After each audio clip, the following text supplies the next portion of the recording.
Viewers সবাইকে শুভেচ্ছা ও সালাম জানিয়ে আমার চ্যানেলে সবাইকে আমন্ত্রণ জানাচ্ছি। আজকে আমি আপনাদের সাথে শেয়ার করব ঐশী আমাদেরকে কি রান্না করে খাওয়ালো।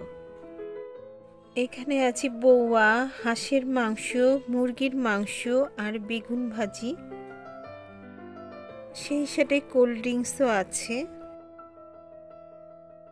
আর ছিল লুচি ও বুটের ডাল। লুচিটা অনেক ভালো হয়েছিল, ওর কাছ থেকে আমি এই লুচির রেসিপিটা শিখে নিব। লুচিটা একেবারে রেস্টুরেন্টের লুচির মতো হয়েছিল। আমার কাছে এত ভালো লেগেছিল যে আমি 6টা লুচি খেয়ে ফেলেছিলাম।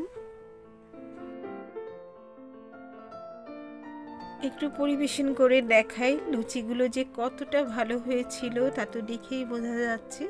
সেই সাথে ডালটাও অসাধারণ হয়েছিল। তো ভিউয়ার্স, আমার আজকের রেসিপিটি যদি আপনাদের ভালো লাগে অবশ্যই একটি লাইক দিবেন, আপনাদের মূল্যবান মতামত কমেন্টের মাধ্যমে জানাবেন। আর যারা এখনও আমার চ্যানেলটিকে সাবস্ক্রাইব করেননি প্লিজ সাবস্ক্রাইব করে নিন। সবাইকে ধন্যবাদ।